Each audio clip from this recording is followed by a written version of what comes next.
Bueno, buenas tardes a todas y todos, a quienes están de manera presencial y también virtual. Buenísimo, estaba tratando de ver porque me gusta esto de la interacción.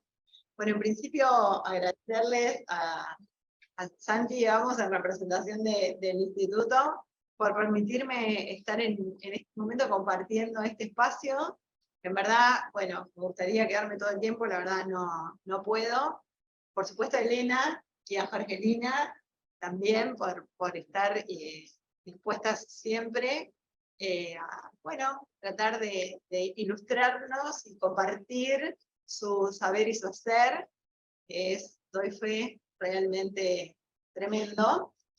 Yo no la voy a presentar, eso lo hace con, ¿no? Bien, desde lo formal, digo, porque, bueno, para que la conozcan quienes no la conocen. Yo quise estar presente hoy con ustedes, porque, bueno, con Elena nos une un trabajo que hemos tenido de manera conjunta durante algunos años, y siempre seguimos desde el lugar que podemos. Y la verdad que celebro que el instituto haya tenido esta iniciativa y obviamente que me haya permitido estar acá.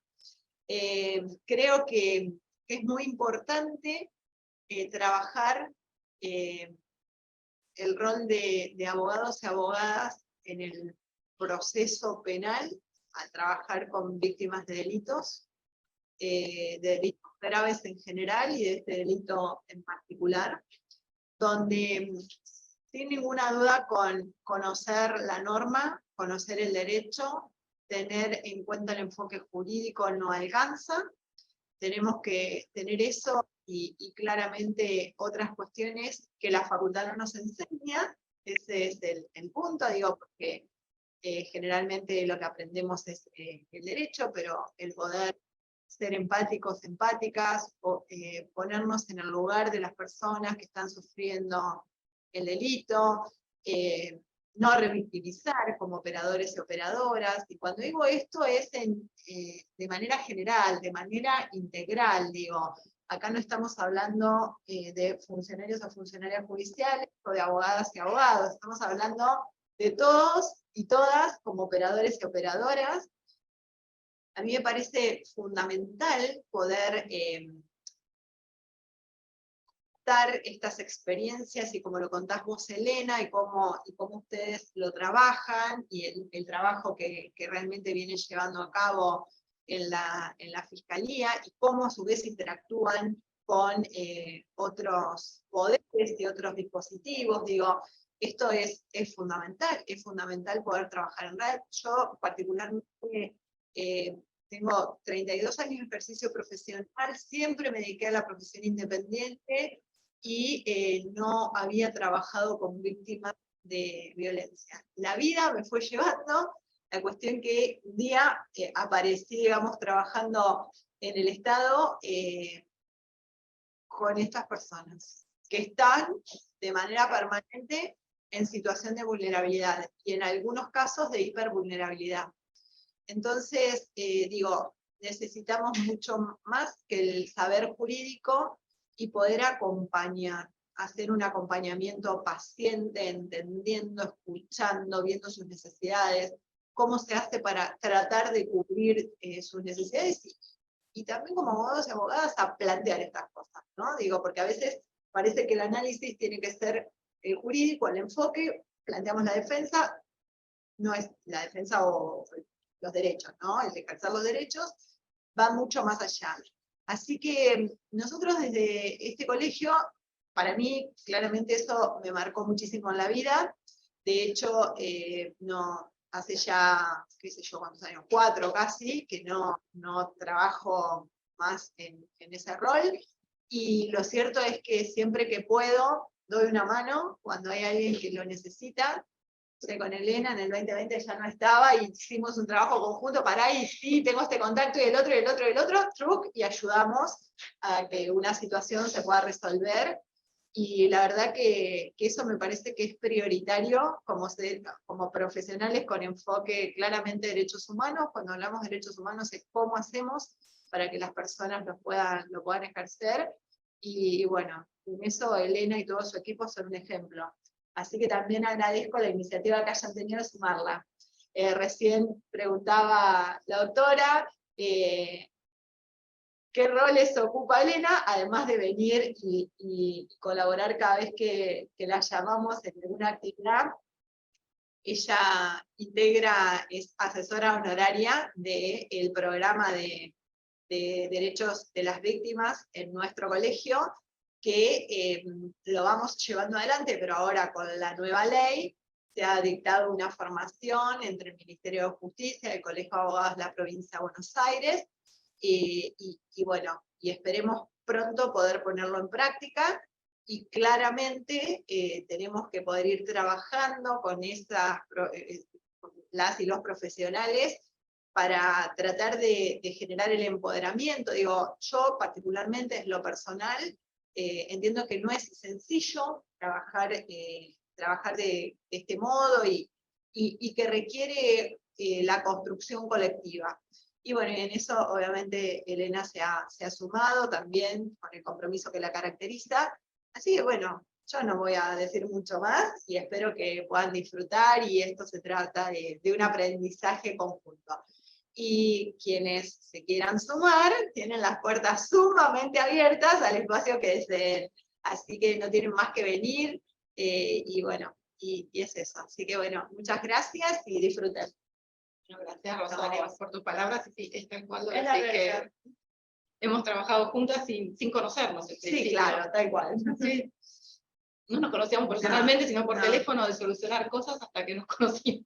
Sí.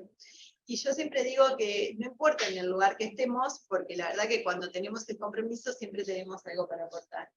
Y creo que las instituciones como estas realmente tienen mucho. Y bueno, por eso también digo, no es un formalismo decir que celebro la iniciativa del instituto y que estén llevando adelante esta actividad, porque me parece que es la suma de cosas lo que hace que realmente podamos ejercer nuestro rol de una manera más eficaz. Que gracias. No, al contrario, muchas gracias, Rosario. Y un poco también en sintonía con lo que has dicho, ¿no? De más está decir que comparto absolutamente todas tus palabras, y por supuesto que también, y lo digo en representación de todos los integrantes del instituto, estoy muy contento de que Elena y Jorgelina hayan aceptado venir a participar de este evento, ¿no? Y más aún teniendo en cuenta que este tema relativo a los delitos sexuales es un tema que, lamentablemente, es un tema que está en boga. Es un tema que está en boga. Y que en el día a día, independientemente de las labores que nosotros desarrollemos en el ámbito judicial, lo vemos de forma cotidiana. Y qué mejor para hablar de este tema que la doctora Elena de la Cruz. A modo de resumida presentación, en tanto leer todo el currículum conllevaría mucho tiempo. Para quienes no la conozcan, la doctora Elena de la Cruz es fiscal de juicio de aquí de La Plata, es abogada recibida en la Universidad Nacional de La Plata, especialista en Derecho Penal, diplomada en la Universidad de El Salvador, y actualmente está ternada para ser jueza de casación de la provincia de Buenos Aires. Elena, te reitero ese agradecimiento por haber venido. Gracias a ustedes. ¿Sí? Y te cedo la palabra. Y Rosario, sabemos que te tenés que retirar, así que no tenés problema. Gracias.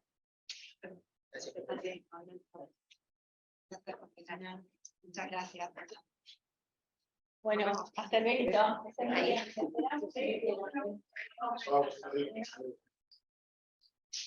Bueno, yo les presento a Jorgelina Saco, que es secretaria de mi fiscalía, y que le pedí que viniera hoy acá contra su voluntad, así, porque realmente al hablar de víctimas y cómo encaramos el tema de víctimas en nuestra fiscalía, realmente la necesitaba. Si no, yo sentía que me estaba apropiando de parte de su trabajo, porque realmente mucho de lo que se hace, mi fiscalía, nuestra fiscalía en verdad, es una fiscalía de poca gente, somos pocos, todas las fiscalías de juicio son de poca gente, pero se trabaja en equipo, pero absolutamente en equipo, no es una forma de decir, realmente cada uno tiene su rol, y lo cumple a la perfección, todos sabemos bien qué tiene que hacer cada uno, qué le corresponde, y realmente funciona de esta forma.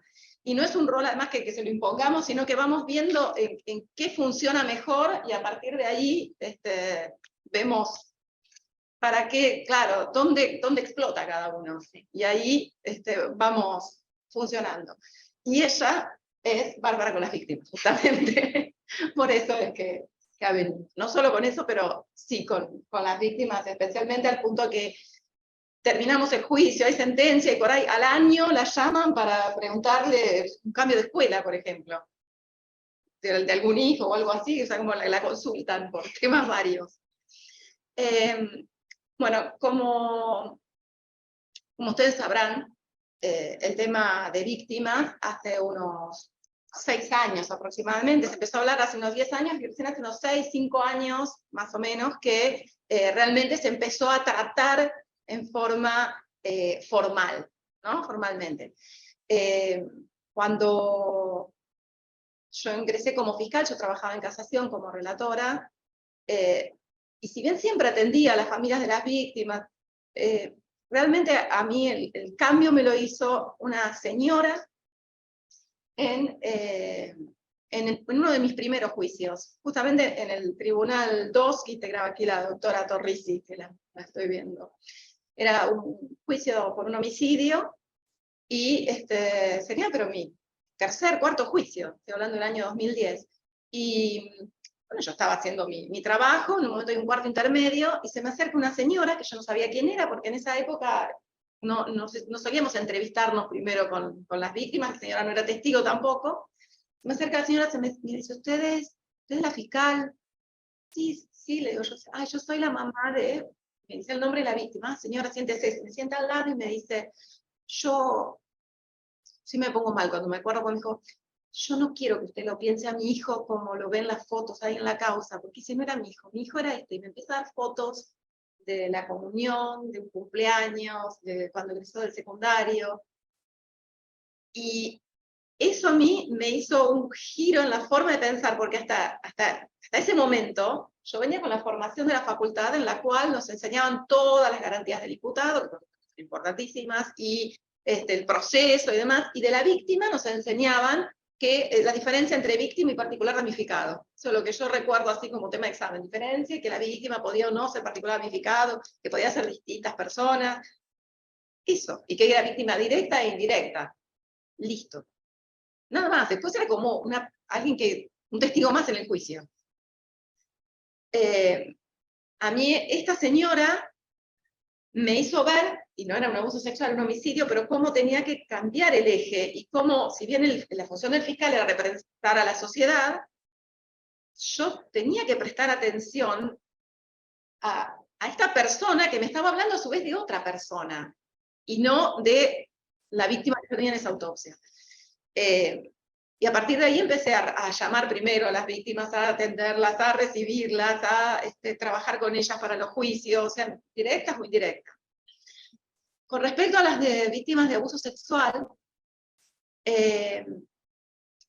bueno, son víctimas que llegan con el alma rota, ¿no?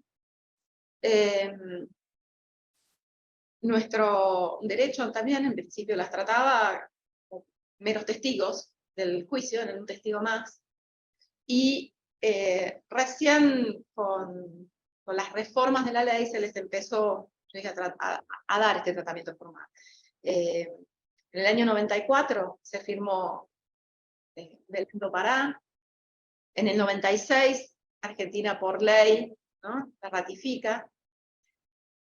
De los países de la OEA, que son 35, 32 ya la tienen ratificada, hay 3 que no, que son Canadá, Estados Unidos y Cuba, esto todos sí.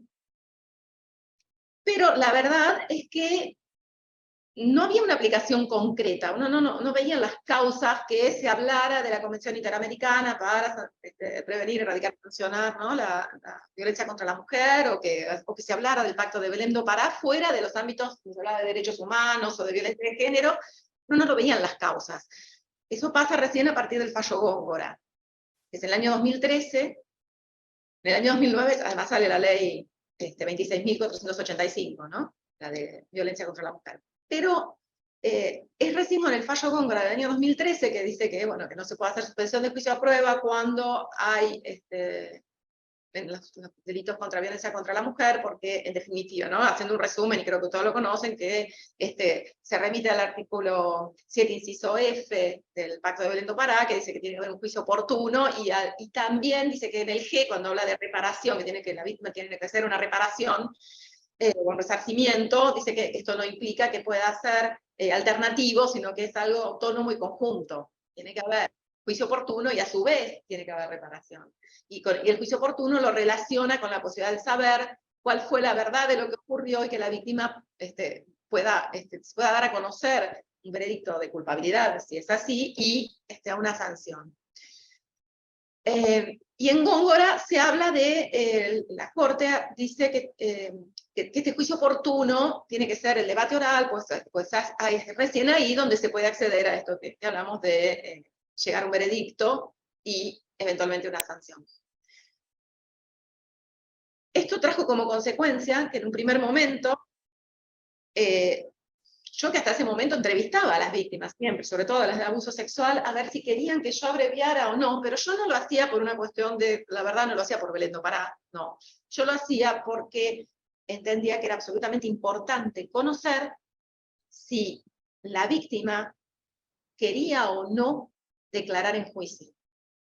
Si la víctima a mí me decía que sí quería declarar, yo iba a ir a debate. Y la víctima en cambio me decía que haga todo lo posible para evitar que declare. La declaración de un abuso sexual es algo muy tremendo.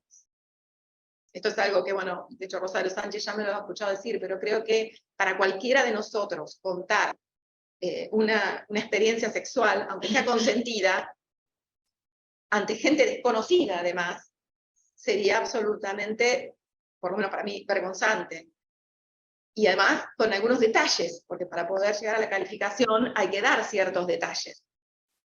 Entonces, si a eso se le suma un marco de violencia, ¿no? Y de una relación no consentida, y donde además se pudo haber resultado lastimado, es realmente, no sé ni qué palabra, es como descarnado escuchar un relato de abuso sexual. Porque las víctimas además en ese momento recuerdan, ¿no? Recordar, también lo digo, es pasar por el corazón, y realmente uno ve eso en los juicios. Con lo cual, cuando la víctima me decía que no quería declarar, y sabía que con el juicio abreviado entraba todo lo que estaba, o sea, el juez valoraba todo lo que ya estaba escrito, con lo cual su declaración ya estaba, yo intentaba abreviar. Daba la víctima, por supuesto, que quedaba también, obviamente, a criterio del imputado, y que si el imputado quería ir a juicio había que ir. Pero siempre trataba de ver qué quería hacer, para no revictimizarla, ni por una cosa ni por la otra. Pero cuando sale el fallo Góngora, nos encontramos como que sí o sí había que ir a juicio oral, al menos eso era lo que parecía según el fallo. Y ahí empezamos a ver, bueno, ¿qué podíamos hacer? Y ahí empezamos con Jorgelina, de hecho, a ver, entró a mi fiscalía, a ver, ¿qué podemos hacer que compatibilice esto? Porque yo decía, si nosotros obligamos a una víctima que no quiere declarar a declarar, también la estamos revictimizando, y no creo que eso sea lo que apunta la convención. Y a su vez veíamos, si el fallo Góngora dice que lo que se pretende es llegar a un juicio oportuno, donde haya un veredicto y eventualmente una sanción, eso también se consigue con el juicio abreviado. Entonces hicimos un paso intermedio, que fue convocar a la víctima, preguntarle esto mismo, que antes lo hacíamos de manera más informal, pero ahora labrar un acta. Entonces se labra un acta que la hace Jorgelina como actuaria, en la cual se la llama en forma privada, se habla con ella, se le dice bien todo, digo ella porque en general son mujeres, de hecho, le dice bien todo cuáles son las posibilidades, y si la víctima manifiesta que no quiere declarar, que quiere que se evite ir a juicio oral y demás, se plasma eso en un acta, y ello se remite a su vez al juzgado para bueno, que sepan cuál es la postura de la víctima. Y de esa forma intentar abreviar. Encontramos esto como un fallo intermedio para aplicar Góngora sin llevar a la víctima a juicio oral cuando no quiere ir a juicio oral. Luego salió sancionada la ley, primero en Nación, de víctimas, y luego, fue en el 17, ¿no? La ley 15.232. La ley de víctimas, ¿no? De asistencia a las víctimas. Y ahí se nos planteó otro problema, porque si bien nosotros ya interrogábamos antes a las víctimas, les preguntábamos qué querían hacer y demás, y luego lo empezamos a plasmar en un acta, pero todo era en función de Góngora. Pero acá nos decían a su vez que a la víctima había que darle participación, a cualquier víctima, no ya las de abuso sexual, en cuanto a si querían o no participar de las audiencias, ser notificados de las diferentes resoluciones. Entonces ahora teníamos a todas las víctimas, las llamábamos, porque dicen primero, acá me voy a trabar un poco, porque cuando sale la ley dice en la primera intervención. Uno entiende entonces que al hacer la denuncia la policía ya les tiene que informar todo esto, pero claro, nosotros estábamos en juicio y las causas que teníamos ya venían sin la aplicación de una ley que obviamente no existía, con lo cual era prácticamente imposible. Entonces tuvimos que en todas las causas que teníamos, todas, empezar a notificarles la ley 15.232 a todas las víctimas, para ver si querían participar y ser notificados. Esto más allá de que a su vez, a las que ya habíamos entrevistado por Góngora, tenemos que llamarlas de nuevo para preguntarles, y a su vez ahora querían participar y ser notificados, porque es tanto de las audiencias de suspensión de juicio a prueba, no en abuso sexual, pero en todas las demás, no suspensión a juicio a prueba, juicio abreviado, pero también es de las medidas de coerción, y también de extinción de la acción, y también, sí, de todas las extinciones de la acción también. Con lo cual, el trabajo en víctimas se volvió mucho más caro. En un principio casi que estábamos desbordados, porque era cada causa que entraba teníamos que notificar a las víctimas. Hoy por hoy ya está más claro, primero porque algunas ya vienen por la ley 15.232 ya notificadas, y otras porque son las menos, pero ya más lo tenemos, la palabra creo que correcta sería aceitado. Es decir, entra la causa, nos fijamos si está informado, si no está informado, ya sale la información, y si es de abuso sexual, comenzamos a hablar con la víctima. Todo esto que yo digo, y dicho así, parece tan sencillo. Llamamos a la víctima, hablamos con la víctima, viene la víctima. No es nada sencillo. Hay veces que con la víctima se están horas, porque se pone mal, porque en mitad de que nos está contando un abuso sexual simple, surgen abusos sexuales peores, que quizás ese abuso sexual lo cuenta por la situación en la que se dio, por ejemplo, porque fue en la calle y lo vio la policía, y entonces la lleva, entonces ahí lo contó, pero después nos empieza a contar, por ejemplo, nos ha pasado que sí, que a veces tenía relaciones sexuales porque si no, le decía que iba a agarrar a la hija. Nosotros, ¿cómo? Y hay que empezar a ver, entonces terminamos llevándola a denuncias, a ver si quiere denunciar, o surgen abusos sexuales de menores, mientras nos están contando sexuales propios.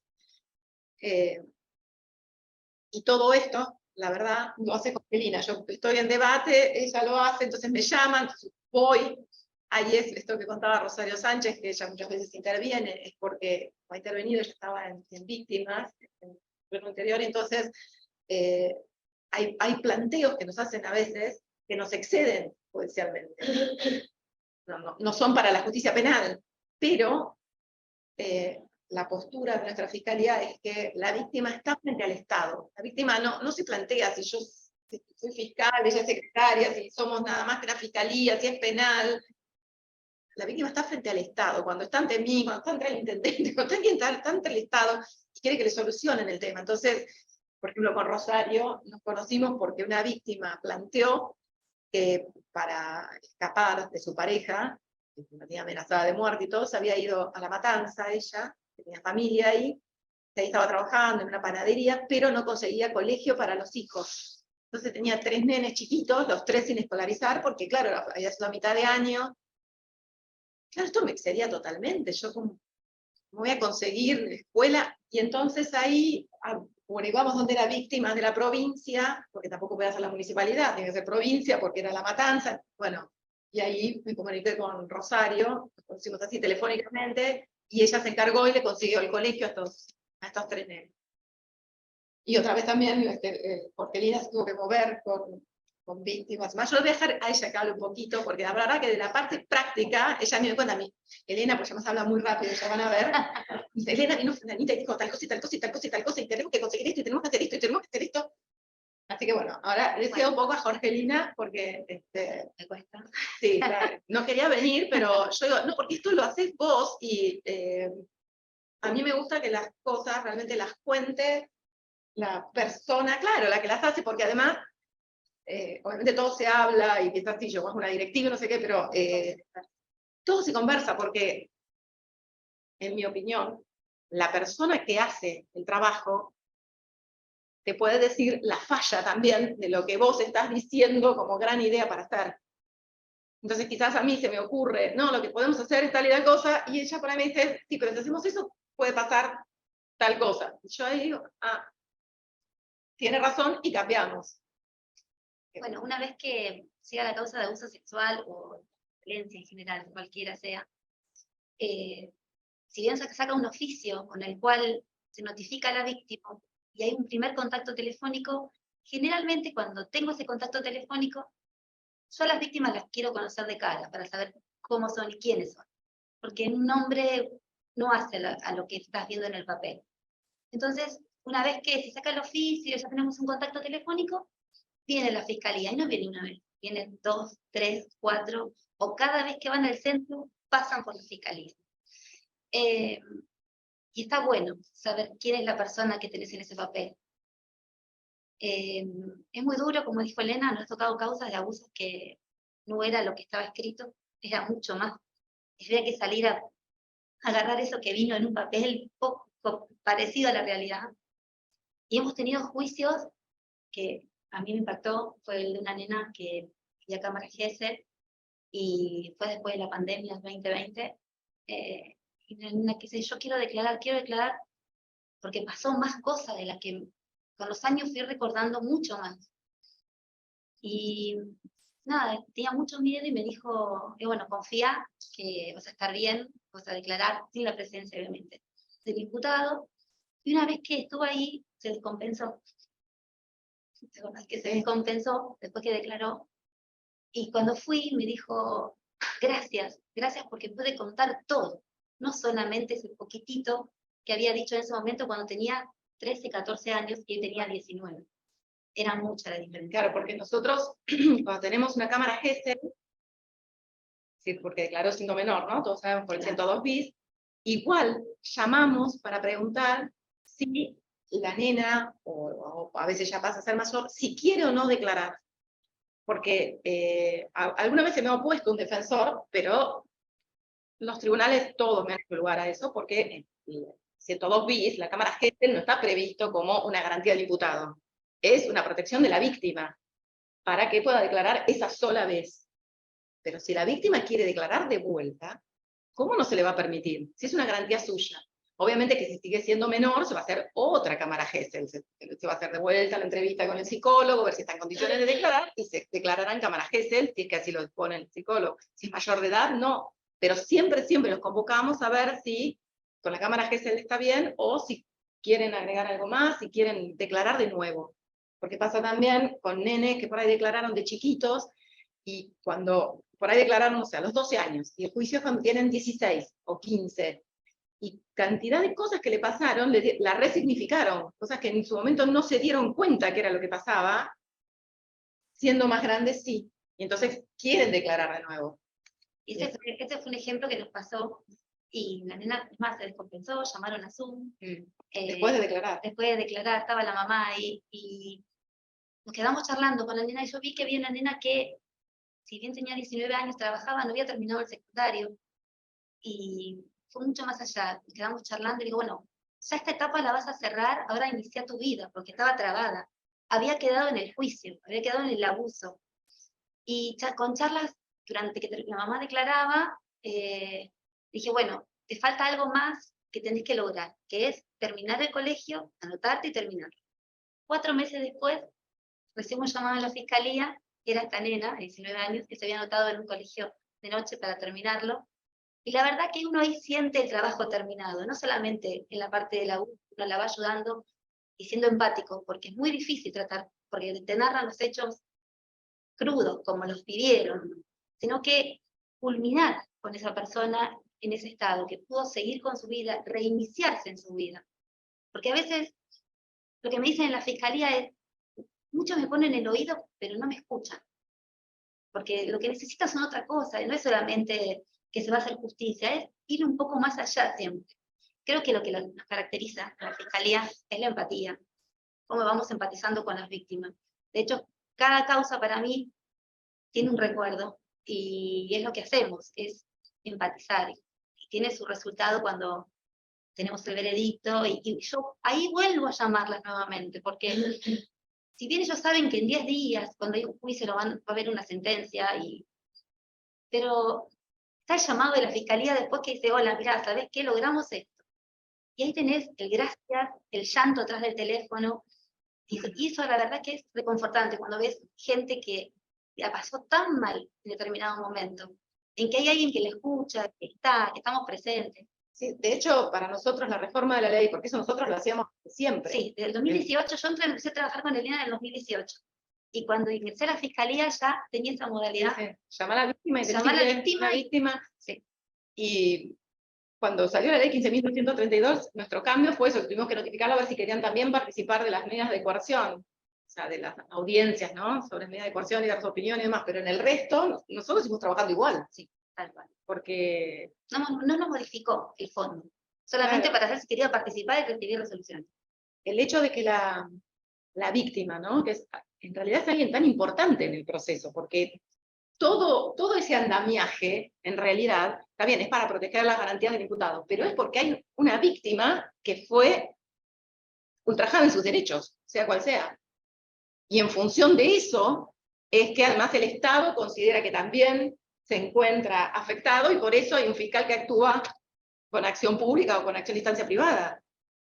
Entonces, realmente cuando uno se lo pone a pensar, el hecho de que a la víctima no le hayan dado lugar durante tantos años, es hasta raro, ¿no? Es como extraño, que no se la escuchara, no se lo tuviera en cuenta, no le avisaran nada, la llamaran como un testigo, y nada más.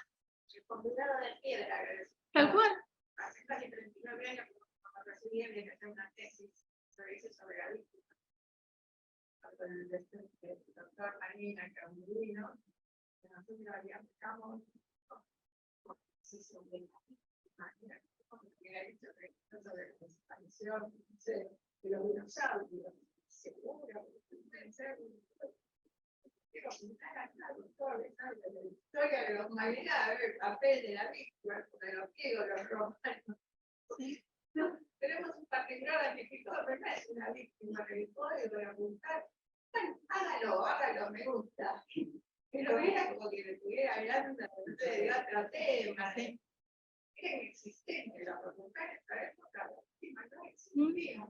Enseñaban No sé esto. si cambió tanto, Cuando yo, pero ahora no sé, pero cuando yo sé, lo que enseñaban es eso, la diferencia entre víctima y particular ramificado, y lo que dije antes, y víctima directa o indirecta, y la víctima era así, como sí, no, celada ocasional, no existía.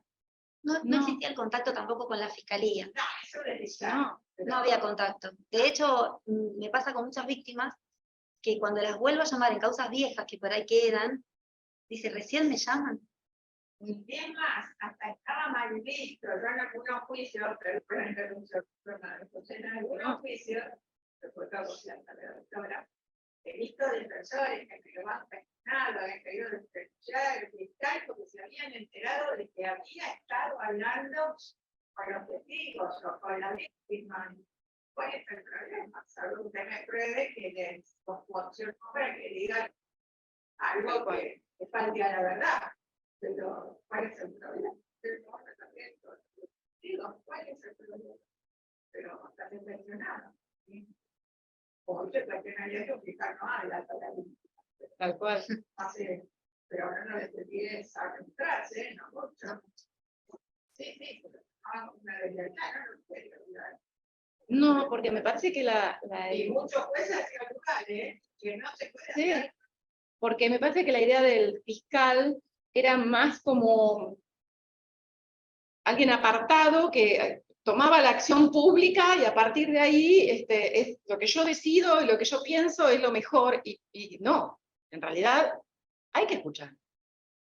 Hay que escuchar porque... No que la víctima estaba faltando a la verdad porque el fiscal le dijo, no, usted no diga esto, diga esto otro. Está bien, eso sí. No, bueno, pero claro. No, que no hable, que no le escuche, que no pueden escalar una estrategia, sino... Y además, la y con las víctimas, incluso abuso sexual, nos pasa también, como pasa con todas las causas de violencia de género, muchas, que las víctimas van pasando diferentes fases. Estoy hablando de las víctimas de abuso sexual intrafamiliares o con parejas que son casi todas. Casi todas. La mayoría. La verdad que las víctimas de abuso sexual, a veces en algún robo, en el transcurso de un robo puede haber un abuso, pero la verdad que las violaciones así en la calle son las menos, aún de mujeres adultas. La gran mayoría son intrafamiliares, o de la pareja. Y claro, se mezcla en el medio el amor, el respeto, con lo cual la destrucción de la familia, no solamente en los menores, también en las mujeres. Y entonces estoy acusando al padre de mis hijos, y con ello tienen toda una cantidad de fases de arrepentimiento, porque sienten que hicieron peor denunciando, entonces van para adelante y para atrás, Sí, de hecho vienen a pedir que no sigamos la causa. Claro. En determinado momento aparece la víctima cuando pasó un tiempo, generalmente porque es víctima que depende económicamente, la mayoría de las veces, del hombre que está encerrado, y el mismo imputado a veces pide salir y que vea la manera de solucionar la causa sin a querer abreviar a veces, sino que se termine. Y ahí es cuando decidimos una pericia conjunta. Claro. Porque hay algo que está fallando, y entonces vamos a hacer pericia a la víctima y al imputado juntos.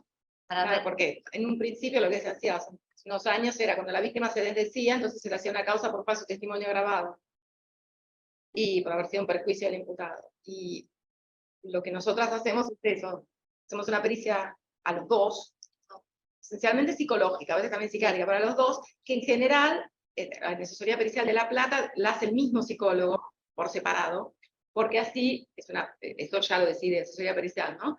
Sé que en Capital Federal es distinto, por ejemplo, tienen que ser distintos psicólogos, pero acá en La Plata, al menos, si es toda la provincia, lo hacen el mismo, consideran que es mejor que sea el mismo psicólogo para poder evaluar el vínculo entre ellos, y ver si, tratar de determinar si realmente hay una manipulación por parte del hombre, si hay, ¿no?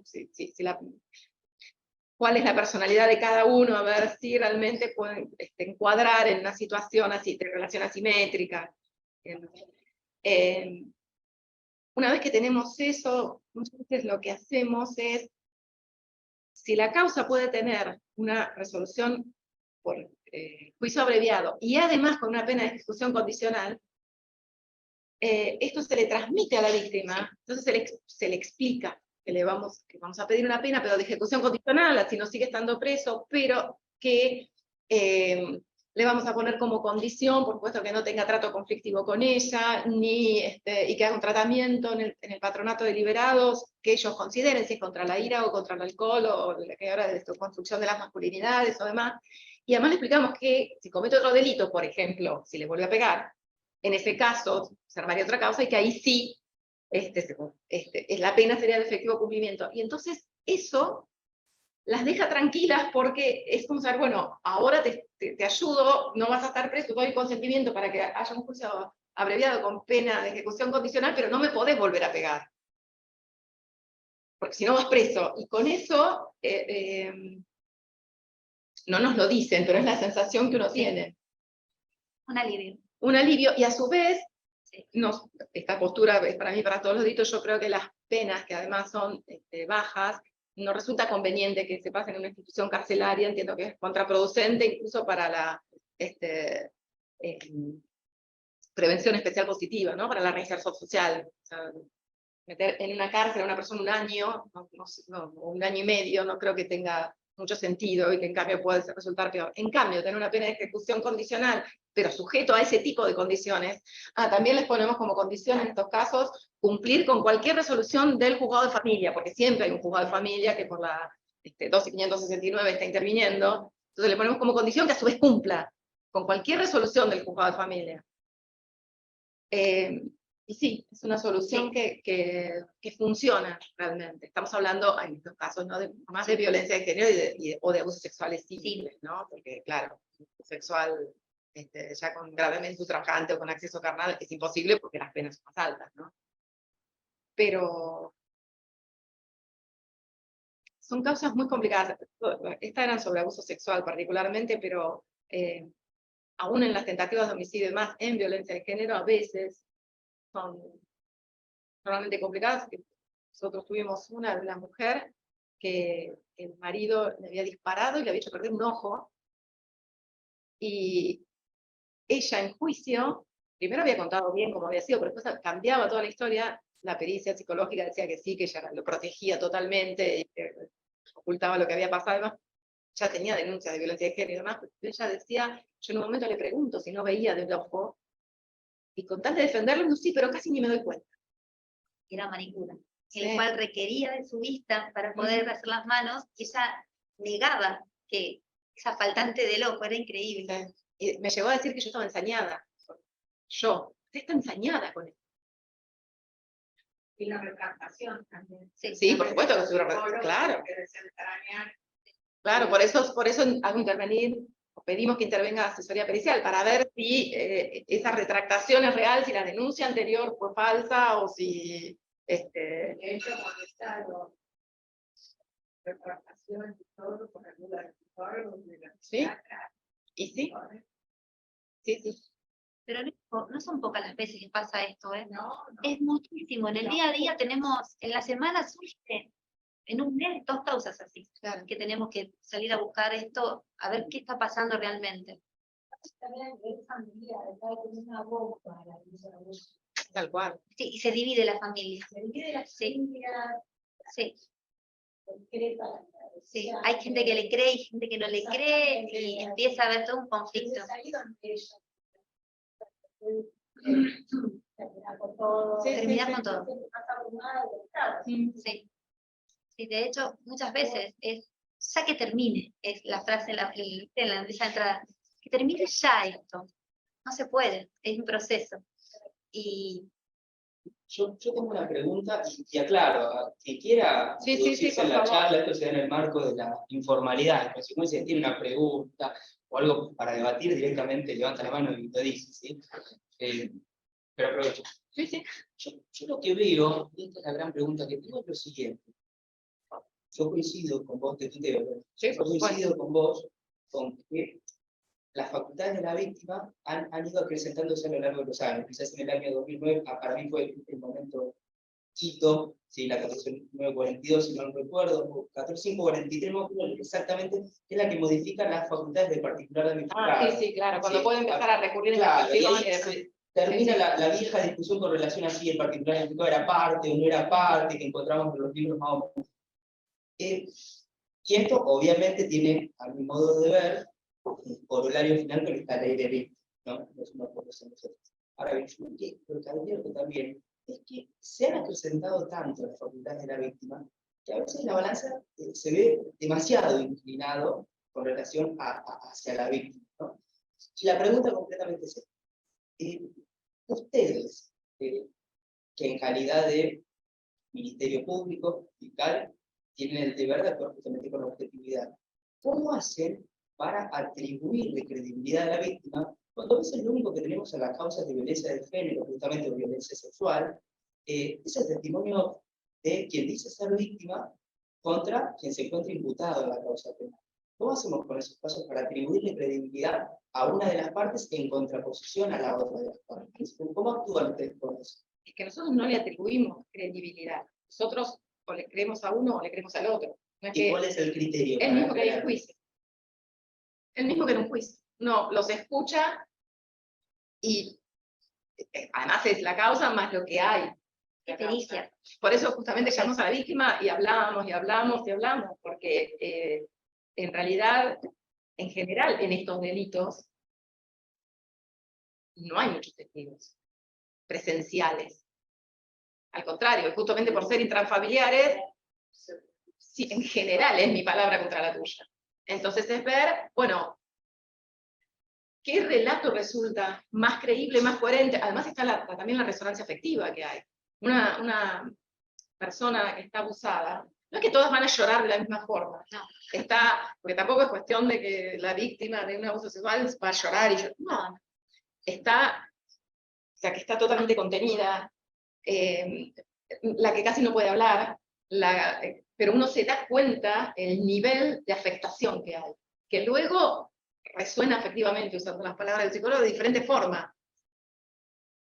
Pero siempre hay esa resonancia. No, tal cual, y la verdad que agradezco que compartas la experiencia que tenés, que obviamente no es la que tengo yo, pero nosotros a veces cuando yo atiendo a personas en el estudio, también lloran, también se ponen emotivos, y cuando hoy al comienzo de esta charla yo manifestaba que estos delitos están en boga, lamentablemente, no solo también lo decía porque lamentablemente hay muchos casos, sino también porque a veces el ámbito penal, a mi modo de ver, se utiliza de forma desleal para obtener beneficios quizás en otro, para obtener beneficios quizás en el ámbito de familia, para la tenencia de un hijo, o para quedarse con la tenencia de un inmueble. Entonces, a mí eso es lo que siempre me ha costado mucho trabajar en este tipo de casos, ¿no? A ver, no voy a negar yo que existen las denuncias falsas, porque sería como negar que existe la noche. Existen. Es difícil que lleguen a juicio. Exactamente lo mismo iba a decir. Esa mentira se desarticula en la primera etapa y no llega. Es muy difícil y esto, digo, para la experiencia, por tanta que tengo de psicología y de haber estado en utilidades, bueno, con los psiquiatras que tenemos, doctora en asesoría policial, policía, los habilidades. La doctora Méndez. La doctora Méndez del CIRIS, que era una médica de policía que creo que se jubiló. La preparación que tenía esa profesional en la que se deshace de esa mentira. Una cosa es mantener una mentira de una estafa, vinieron a robar mi casa, mantener una mentira sobre una cuestión tan trascendental de la vida es muy difícil. Digo, pero no es difícil. Y en el caso que llega a juicio, porque nos ha pasado. Pues, En el caso que nos... Porque convenció, soy inocente, pero es... No, y en el caso de juicio, cuando llega, Pero y hay situaciones, y hemos tenido una situación. Pero no había declarado. No. Nosotros tuvimos una causa en la cual no había declaración en Cámara Gesell. Y si son menores, es muy difícil, más difícil, ese argumento de la implantación. Lo que digo, esto, por supuesto que puede sonar chocante lo que digo y hasta ¿no? Pero porque yo lo que pienso es lo siguiente, estoy convencido, y te doy la palabra luego, Marcos, perdóname, que las causas tienen que, a mi modo de ver, resolverse a partir de la prueba y a partir de la corroboración que se realiza con relación a la testificación. Es decir, si una persona dice algo, bueno, dicho testimonio y dicha narración tiene que estar corroborada por otras pruebas. Y yo creo que no se trata meramente del le creo, o le creo a la víctima. No, bueno, pero la credibilidad uno la porque a veces no te... A ver, yo soy un fiel convencido de la existencia de Dios, yo creo en Dios. Ahora bien, si yo fuera juez, yo no podría firmar un veredicto, claro, la otra vez dije lo mismo, que diga creo en Dios, porque no existen pruebas pero lo que pasa que me lo puedan acreditar. En un caso como ese vos vas a tener que ver el indicio de oportunidad, por ejemplo, que la situación haya existido, o sea, que la oportunidad se haya podido dar, y luego para eso también existen las pericias para que te ayuden a ver. Porque, a ver, voy a poner un ejemplo práctico. Si un hombre en una intimidad obligó a una mujer, solamente amenazándola, no la golpeó ni nada, que le practique sexo oral, ¿qué prueba va a haber material? Ninguna. No, pero sí puede tener testigos ninguna. Que le digan de qué manera se explicaban. Claro. Si se trata de niños, pues se casa toda la escuela, y la escuela es enseguida el primer doctor. Bueno, a eso apelaba. Claro. Pero de la escuela que y si no, o se lo contó a la hermana, o se lo contó a una amiga, o una vecina vio cómo entraba llorando. Entonces, uno a partir de ahí, y por supuesto que la empieza a armar, por supuesto que la defensa, lo primero que va a decir es, no, pero es un testimonio de oídas. Sí, pero es un testimonio de oídas que es lo que la chica por ahí dijo ese mismo día, antes de pensar en hacer una denuncia penal, ni nada. Entonces sí es importante. Y hay muchos cambios en la personalidad de las personas. Por ejemplo, me ha pasado en la fiscalía que la familia no le quería a la nena, se mantuvo, en lo que dijo, y la nena se vestía de negro, venía toda vestida de negro a la fiscalía. Entonces, yo, ¿por qué tan así la nena, tan oscura, siendo con tanta vida? Y eso se ve, son cosas que te van marcando, que por ahí no las creen, pero pasan. Y no conozco ningún imputado que quiera firmar un acuerdo de juicio abreviado si no es culpable. Sí. Van a menos juicio. van a juicio. Y menos de abuso sexual con Menos de algo abuso así que ya sexual. tenés mínimo 6 años. Marcos, habías levantado la mano, perdóname. No, quedé con lo que había dicho respecto a que no pasa de la primera etapa. Sí, generalmente es más Es difícil. Pero procesalmente hablando, digamos, desde mi lado yo tengo un par de cosas complejas. Y con la poca experiencia que tengo, me he dado cuenta de que la certeza negativa al configurarlas ante un cuadro de garantías sumado a una relación o quizás un recurso de presunción por el tiempo que conlleva, siendo que quizás podemos llegar a tener una persona querida o no, lo coloca al imputado en una situación digamos, necesaria de llegar sí o sí al juicio oral. Porque se sabe que realmente esa certeza negativa no la podemos configurar para poder tener No, pero hay cantidad de archivos de este tipo de causas. Sí, coincido. Muchísimos archivos, demasiados. Yo, en realidad, demasiados. Hay causas que han tenido archivos y que después, en otra situación, llega a juicio y uno se da cuenta que eso que estaba denunciado antes también era verdad. Los datos no empiezan a coincidir, los niños, y se trata de niños, cuando cambian de edad, como dijo Elena, resignifican, y esto es fundamental, porque ahí o van para atrás, porque se dan cuenta que lo que habían hecho decir no era así, igualmente es muy difícil un niño diga algo que queríamos, se desgasta ahí nomás. Los psicólogos lo desgastan enseguida. Y bueno, tal vez el psicólogo porque está escuchando una relación que ya sí, voy a martillar por este lado. No, acá sí, no digo yo. No, o por ejemplo, me quedo también con lo que dijo Santiago respecto a la capacidad de poder aportar prueba a la etapa de instrucción y no tratar, no llevar directamente a juicio una causa que no testimonio. O sea, a eso me refiero. O sea, bueno, a mí me encantaría, si me parece a la doctora Laki, a nosotros nos gustaría instruir nuestras propias causas para determinar cuándo elevar a juicio y cuándo abrir antes de demás. ¿Y qué elevar y qué no elevar? Y las causas, pues ya me es muy flexible y muy determinado respecto a cómo tener una institución más allá de la etapa de juicio. Pero nosotros en juicio, nosotras al menos, y con esta doctora ahí Rivero que también, nosotros escuchamos, sí, a los abogados. Nuestra fiscalía es muy abierta, vienen los abogados, nos hablan, nos cuentan, nos explican cuál es la postura y por qué demás, y nosotros a partir de ahí vemos y analizamos la causa mucho antes de llegar a juicio. El de Cañuelas, por ejemplo. Claro. Que vino con una postura, no es tan así, doctora, ¿te acordás? Sí. No es tan así, doctora, le va a ser difícil probar porque es una relación de pareja. Y sacamos. Bueno, sí, es así. No es así porque es una relación de pareja. Yo, claro. O sea, no entiendo qué me quiere decir con claro. eso. Era un abuso sexual. ¿Qué quiere decir con que era una pareja? Pero la vieja mentalidad Claro, el cónyuge tiene que someter bueno, adicción sexual. Esa sentencia salió hace poco. Con el Tribunal 2 salió. Todavía hay gente que cree eso. Sí, y nos decía... Ahora bien protegido de la libertad sexual. Bueno, pero venía con ese pensamiento y como que no va a encontrar el Claro, o sea, es una pareja, no lo va a poner, pero... Sí. Yo te digo, pero no entiendo. ¿Qué quiere decir con eso de que no voy a poder probar porque era una pareja? Porque no, por ahí no lo puedo probar por otra cosa, pero porque era una pareja, no sé bien qué me quiere decir con eso. Claro, me quiere decir como que no era la expareja. Bueno, pero... A mí en los inventarios de los años me dijeron, son visitas, ¿cuál es el problema? ¿Quién los va a iniciar mejor?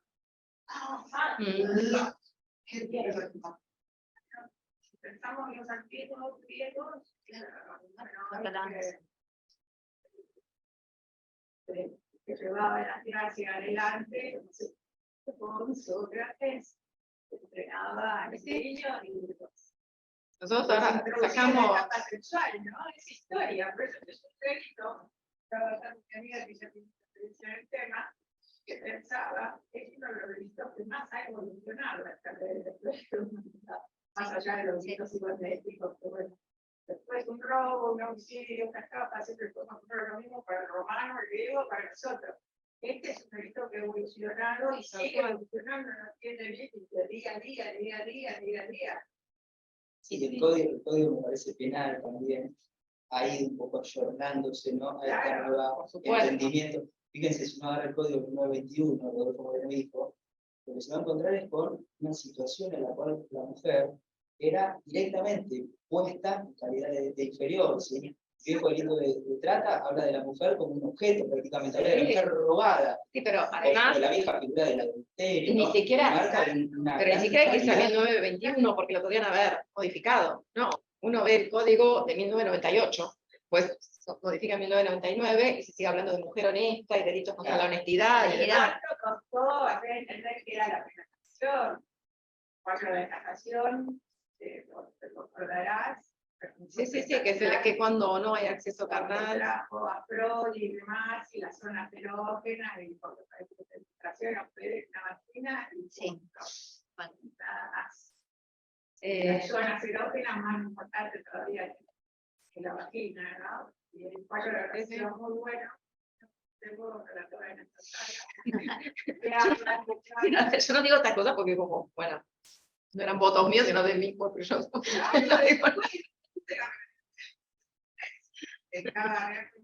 Bueno, yo ya lo había pensado y cuando lo vi en casación, digo, apenas ahora que lo digo.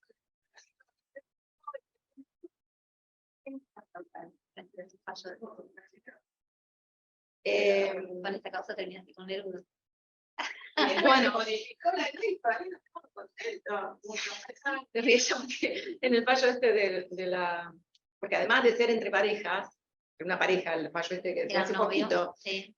no solamente eran novios, sino que además no había habido golpes ni nada, sino que como en las relaciones sexuales, sino que como ya era una relación violenta de por sí, donde él, por ejemplo, aceleraba el auto a toda velocidad y le decía, nos vamos a matar los dos, si me dejas nos matamos, o como decía la chica aterrada, o parar en un descampado, sacar un cuchillo y decir, te mato y me mato, de noche, cosas así. Claro, la chica explicaba que ella decía, no sé si era abuso, yo a veces no quería y él se enojaba y teníamos relaciones. Claro, lo que pasa es que el consentimiento tiene que ser libre, no puede estar sometido a que vos ya sabés que si decís que no, por ahí terminás en el descampado con el otro, con el cuchillo. Si eso había sido por ahí, por una pelea más tonta. Y o sea, ya vivía en un contexto de violencia. La intimidación es constante en ese caso, no hay un no posible. Y con los hijos van a ser Claro. niños son niños. Y en este, como no había habido entonces así ni... Cuando el niño dice, no me someto a hacer esto, es Claro. hay para cada familia.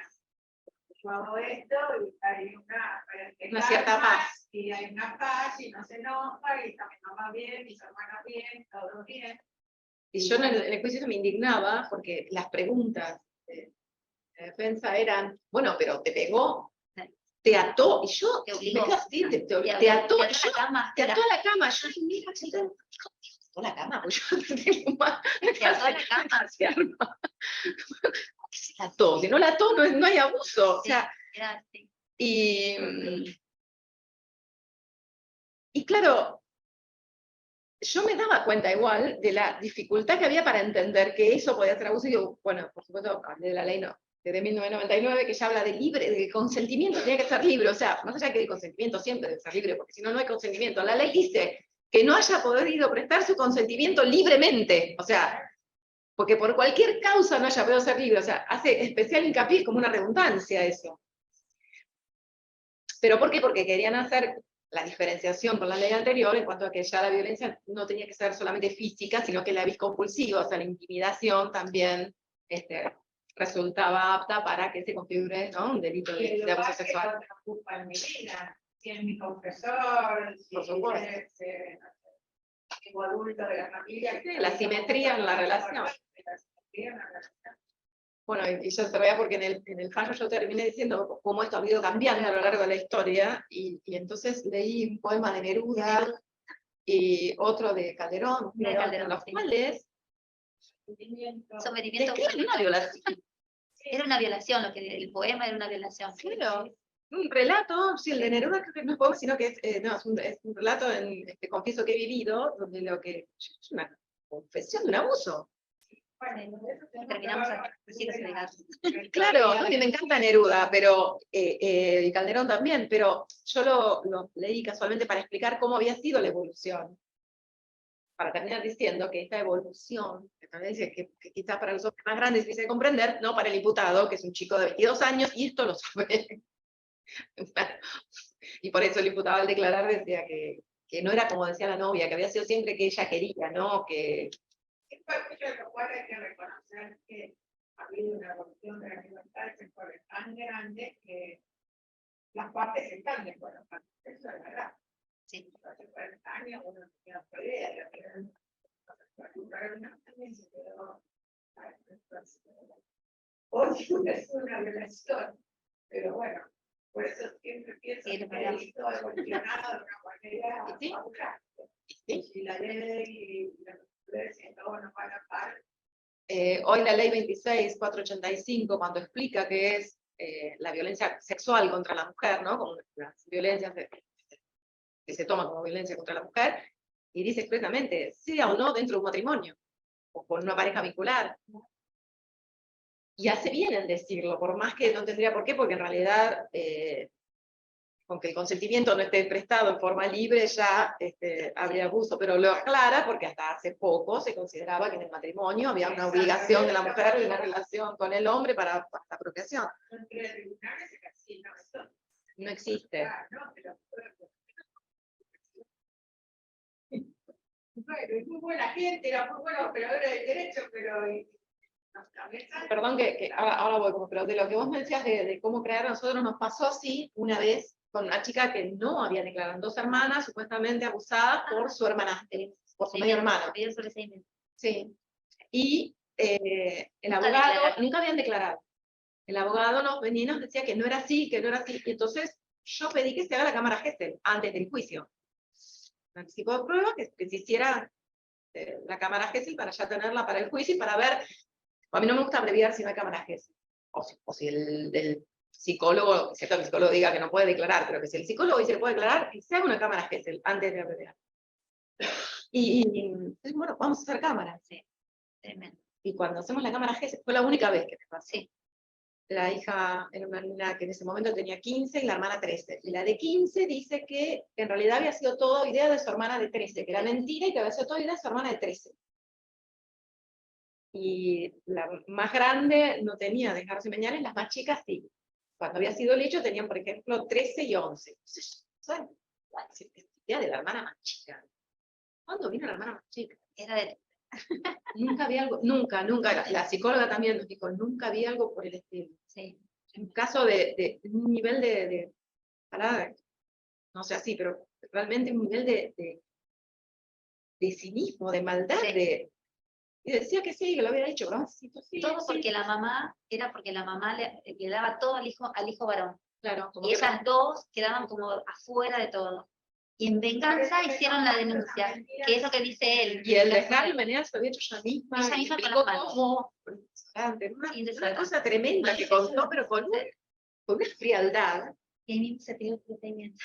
La psicóloga salió espantada de la situación, nosotros no podemos creer, y sí, bueno, ante ello, igual pedí que declare la psicóloga a ver si notaba que no, la verdad lo que habíamos visto era que no, pero sí notaba que había una manipulación o amenazas o más, cómo había sido el testimonio. Bueno, la psicóloga dijo que no, que evidentemente tampoco podíamos denunciar por falso testimonio porque ella Nunca se lo habían declarado. dicho al padre, el padre les creyó, y fue y denunció, ellas no habían declarado, eran menores de edad, con lo cual,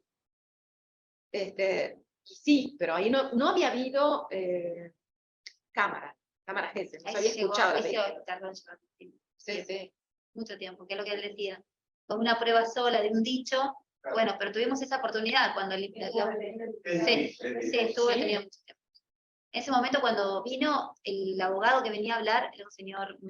Con nosotros no estuvo mucho tiempo detenido. No, Nosotros no, pedimos no. enseguida a la Cámara.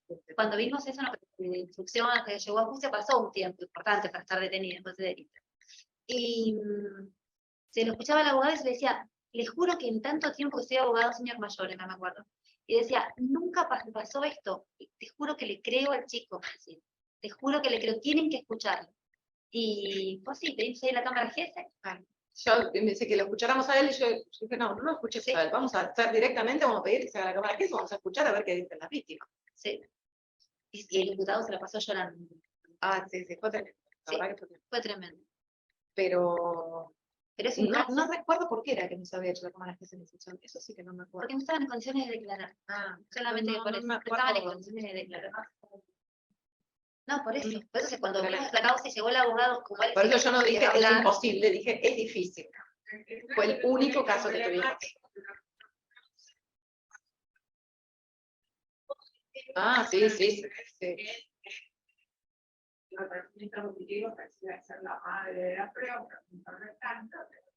Víctimas en relación entre sí.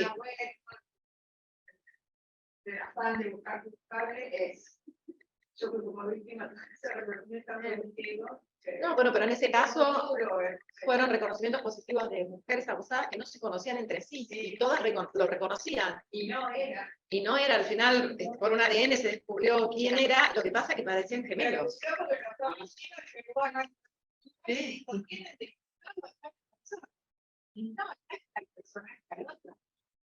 Ahí descubrimos que eran muy parecidos, muy.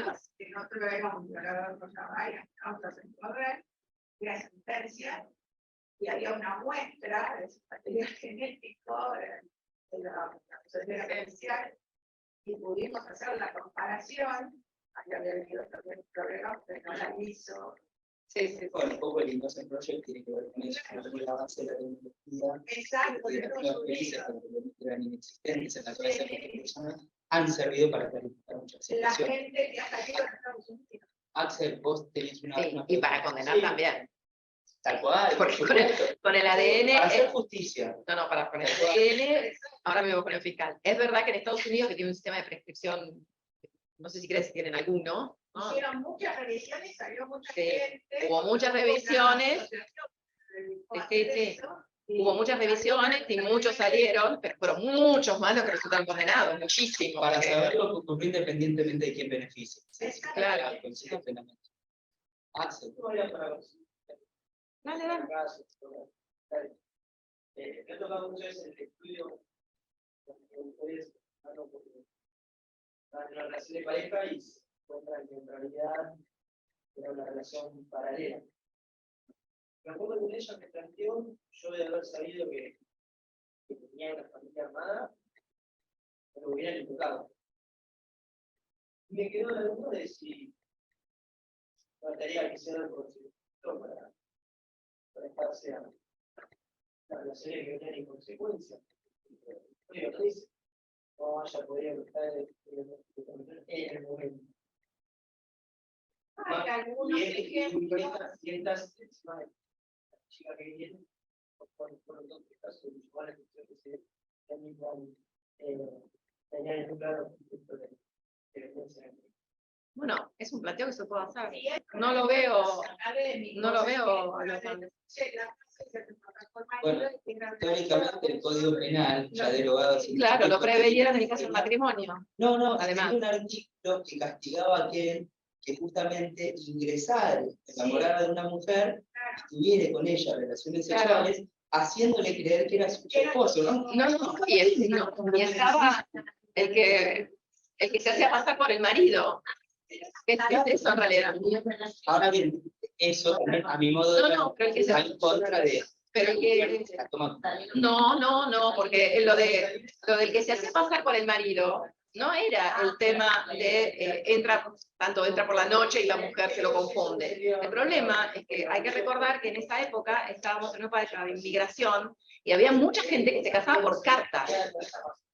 Entonces, venía la mujer, supuestamente ya casada con un determinado hombre al que no conocía, solamente conocía como fulano de tal, capaz que tenía una foto. Entonces, ella pensaba que era su esposo, porque no lo conocía, no es que se lo confundía porque era parecido, no. El tema es que, claro, eran casamientos por carta o por poder. Típico casamiento había mucho casamiento por poder. Y entonces, claro, eso era el hacerse pasar por el marido. Y sí entiendo que el consentimiento está viciado, ¿sí? Porque la mujer consentía porque era el marido, y en este caso la mujer consentía porque creía que era la única mujer. Yo entiendo que sí, que se puede el planteo. Sí, inteligente, bastante inteligente.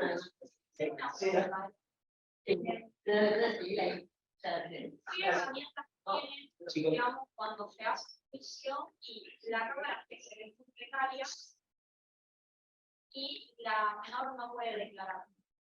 No tenés un tratamiento psicológico hecho en medio. ¿Qué herramienta tenés para acreditar o qué se puede hacer en estos casos, digamos, para tener el relato de la menor más? ¿Pero qué sería precario? ¿Qué dice que cómo sería precario? No, que por ahí en el momento no pudo decir mucho, o yo el otro día te había comentado del juicio que tuve. La nena al momento del hecho tenía 14 años, el relato que daba era como, o sea, si bien daba muchas determinaciones, pero ahí, o sea, le costaba un montón decirlo. Y con eso teníamos acreditado un delito menor al que, o sea, si bien ha habido una calificación más grave, en juicio con eso solo no le vamos a poder acreditar. Llegamos a juicio, previamente a mí la nena, o sea, de la nada, me dice un montón de cosas. ¿Y no quería declarar? Muero. No, yo le pregunté si quería declararme, sí. Y cuando la entrevista a la psicóloga dice que no estaba para declarar. Con lo cual, no declaró. Y digo, y ahí, cuando por ahí no. Bueno, en ese caso. Pensando en tener, no sé, un informe u otra cosa, y sí, yo le haría un informe más profundo que el que se hace nada más para ver si está en condiciones de declarar. A ver si tiene síntomas de postraumáticos, si le ha quedado alguna secuela por el abuso sufrido, entonces traería a una psicóloga para que explique más cuál es la situación en la que se halla esta nena, y hasta le preguntaría, ¿y qué le contó? Yo empiezo a preguntar así, ¿qué le dijo? Porque si no puede declarar, alguien tiene que hablar por ella. Y bueno, pasó con la cámara Gesell que nunca declaró. Sí. Nos ha pasado, sí. Nos pasó, digamos, ahí, a raíz Sí, de sí. esa intervención. Vos sabés que yo pido pericias tuve un juicio con la doctora que era defensora en Sopecal, y yo pedí una pericia en una valija israelí, una pericia claro. Así que sí, yo soy de pedir pericias. Yo hago ADN, pericia de todo, sí. No, sí, hice una pericia biométrica cuando no existían acá todavía las cámaras para hacer biométrica. Entonces era un imputado que se le veía en un robo, pero la cámara se veía hasta acá, tenía gorra, entonces se le veía esta parte de acá y un tatuaje que tenía acá. Entonces le mandé a hacer biométrica de la nariz, de la pera, de acá. Sí, pero como no existía la computadora que lo hacía, pues al principio intervinieron de asesoría pericial, un antropólogo, un médico, una fotografía, uno de arquitectura, de todo. No sé si no fue con la doctora Marte Arena, pero estaban todos felices con la pericia que habían hecho del tatuaje, de la medida del tatuaje, de la una biométrica. Así que yo hago... Sí, pero fue una pericia gigante que se hizo al final. Mientras estábamos en juicio. En el caso que tuvimos una causa nosotros que la nena nunca declaró y llegamos sin declaración de la nena directamente. Sí. Y con la pericia psicológica que decía que estaba en condiciones de declarar y la mamá no la llevó a la cámara. Bueno, eso fue tremendo. A la cámara Gesell el momento antes de iniciar el debate. Ahí tuvimos un problema grave, insólito, o por lo menos nunca nos había pasado. Que la madre era tanta la protección a su pareja que no traía a la menor a declarar. Entonces, nuestra situación era una fuerza pública. ¿Cómo le hago una fuerza pública a una menor que no es que ella no quiere venir a declarar, sino que no la traen, pero al mismo tiempo la única forma que tenemos los fiscales es la fuerza pública.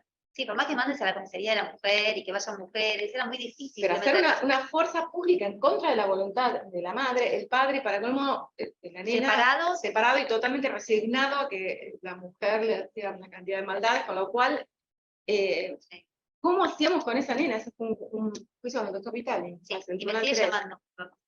Y ahí, perdón, no habría que estar abogado para el niño. Bueno, Pero lo es que pedimos. nosotros pedimos, pero Pedimos. no podemos nosotros designar un abogado al niño. La asesora de menores nos decía De que cliché. nos mandaba así a decir que tenía que ser en cámara Gesell, Sí, que de cliché era una cosa. sí, ya sabemos que tiene que ser cámara Gesell, el problema es que no la puedo traer. Bueno, finalmente resolvimos que Los dichos de la abuela, pero claro, Los hemos dichos de la dicho de la abuela. abuela, del padre, del tío, y más que el relato que había hecho primigenialmente ante policías que habían ido, era coherente y lo que Sí. creían otros no, y no lo pudimos aclarar porque nos pareció que lo hablamos mucho y Sí. no podemos traerla.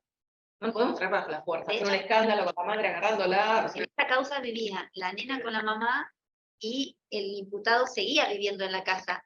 Estando imputado en la causa, les convivían todos con un abuso sexual. No. Lo que se pidió, bueno, yo hablé con, no me acuerdo quién era del ministerio, para poder sacar a la nena, porque bueno, el hecho a mí me importaba, sí, Empezamos a hablar con mi mira, familia. claro, me importaba sacar a esa nena de esa casa. La causa iba por el lado de ella y yo lo que quería era sacarla. Bueno, y conseguí que la guarda la tenga la abuela.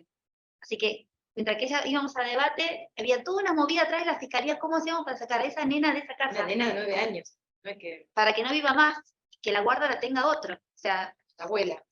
se la dimos a la abuela. Se la dimos a la abuela y Nosotros que... no se la dimos, pero No, bueno, pero... de escuchar y De todo. escuchar me parecía que me preguntaban quién podría tenerla, la familia de la mamá no estaba en condiciones ninguno de tenerla porque eran todos. Y el papá estaba con una nueva familia y era medio difícil ingresarla a la Y vida ella, esa. claro, ella se llevaba muy bien Se con la llevaba abuela. muy bien con la abuela, entonces dije, mirá, por lo que abuela dice la abuela paterna, y así fue, y ahí logramos eso. Para el eso papá sí, hablamos con realmente- minoridad de la provincia, creo que también Sí. de la municipalidad, De todos con el lados. juez de familia que había intervenido. Porque después de familia, cuando terminó la causa, había una cuestión de alimento, había de todo, de familia. Dije, bueno, vamos a pasarle la sentencia. Claro, Y cuando ahí te agradece, porque eso no pasa nunca. claro. Que te llamen de una fiscalía para que te pasen la sentencia de algo que por ahí no era el imputado. Pero bueno, había que hacerlo, y eso está bueno. Y el papá actualmente sigue llamando, por ahí necesita algo, porque dice, no, puso una perimetral el papá, bueno, es otro Sí. puso una perimetral, y digo, bueno, solucionémoslo, vamos a ver, y bueno, sigue llamando y siempre sigue, o sea, la fiscalía sigue recibiendo llamados ya con una condena. Y No cuenta seguís cómo está, cómo asistiendo, mejora. y seguís asistiendo continuamente, esa cosa terminada. Esa fue difícil, pero Sí. bueno, ahora que la doctora, me parece que la de la biométrica, eso igual fue un robo, un supermercado chino, pero sí tuve con la doctora una de una nena, pues dice, ¿cómo uno puede creer? Una nena chiquita que va a declarar, era cuando todavía no se declaraba en Cámara Gesell porque no estaba el lugar, claro, declaraban en el tribunal. Siempre el doctor Barra, yo soy hombre con una Claro, pero esto no son madres, bueno. era un abuso sexual con acceso carnal o agravado por la convivencia, era mínimo de 8 años, con lo cual sí o sí era ante tribunal. Y esta nenita declaraban al lado con la psicóloga, siempre, ¿no? Que como se fijaban que no le hicieras preguntas que la pudieran dañar. Y la nena no quería declarar en presencia de un hombre. No quería hablar en presencia de lo que le había pasado en presencia de un hombre. Y claro, al secretario eventualmente se lo podía cambiar por una secretaria mujer, pero ¿qué hacemos con el doctor Hernán? Y no había forma, y la nena decía que le hablaba en secreto a la psicóloga y le decía que si había un hombre ella no podía, no quería. La nena muy chiquita. O sea, no, delante de un hombre, y uno ahí se da cuenta, lo que está contando es verdad, porque esta vergüenza que siente, esto que siente. Terror le tenía al hombre. Perdón, y ahí no la hicimos declarar finalmente, dijimos, bueno, que que no declarara, la psicóloga dijo que no estaba en condiciones, y bueno, y relató la psicóloga, le voy a contar y se consiguió la condena igual. O hace poco tuvimos una de una chica, una nena con un retraso avanzado, y no hablaba casi, hablaba muy poco, pero dibujaba. Y La cámara es igual para mí tampoco también de ahí a este lugar blanco sin nada. Creo que la idea primigenia era otra. sí, sí. Era que fueran los juegos, con dibujos, Sí. podría entrar y Sí, a la oficina de la directora, o a la oficina de la directora. Ahí, cuando estamos mirando todo desde el otro lado, y yo digo, chicos, ¿no? Más bien chiquito. La idea era que tuvieran juegos, que tuvieran, muchas veces en el despacho nuestro armábamos un lugar así, para que, me acuerdo muy parecido, yo no lo pude decir, para que los psicólogos los predicaran antes de que vayan. A ver, la verdad que muy fuerte. Pregunta, ¿te llevó algún caso donde la acción esté prescripta por el tema de los usos de la verdad y eso, si se lo hablaron? Sí, en realidad sí, tenemos 2 o 3 de causas que son anteriores a la ley Piazza y por supuesto entonces anteriores a la de los tiempos de la víctima. Lo que nosotros sostenemos, además lo está haciendo todo el Ministerio Público, es como, creo que el de Nación también, es como una... Sí, que no existió como instructivo, pero lo estamos haciendo todos, que sostenemos la vigencia de la acción, entendiendo que la ley anterior a la ley Piazza era violatoria de la Convención del Niño, en resumidas cuentas, ¿no? Atento, que se desprotegía a los niños, que un niño quizás hasta los 18 años no lo puede contar, y que depende de otro para que lo haga, y que entonces eso atentaba contra sus derechos, y que las convenciones, por la Convención de Viena, están antes, ¿no? O sea, no se puede alegar un derecho interno para violar una convención. Bueno, sí, a su vez, si es una niña, también la Convención contra la discriminación contra la mujer y la Convención de Belén Pará, todo ese tipo de convenciones y demás, para plantear que la ley anterior en realidad era violatoria de... El tema es que la jurisprudencia hasta ahora es bastante dispersa. En general, sostienen la prescripción. La mayoría, por el artículo 2 del Código Penal, sostiene, ¿no? La ley penal más benigna sostiene la prescripción. La mayoría de la jurisprudencia. La Corte de Nación hasta ahora no se ha expedido. Hay un antecedente que, en este momento se me fue el nombre, pero que es un sacerdote entrerriano, en el cual, y la raza, y la raza creo que es el apellido. Claro, tuvo, en un principio, por un delito anterior, viejos, son chicos que ya son gente grande, que fueron abusados cuando estaban en el colegio, por este sacerdote, y sí, era sacerdote, la raza era sacerdote. Se empieza a plantear, se hacen las denuncias, plantea la prescripción, el juez, no recuerdo en primera instancia, pero en definitiva el Tribunal Superior de Entre Ríos, en ese momento, porque ahora cambió la postura, ahora cambió la integración y ha cambiado, hay otro fallo en el cual declaró la prescripción más reciente, pero en ese momento que estaba el doctor Chiara Díaz, sosteniendo esto en definitiva, ¿no? Lo que decimos de la convención, de violación de la Convención del Niño y demás, dijo que no estaba prescripto, porque era violatorio, ¿no? Todo lo que dice.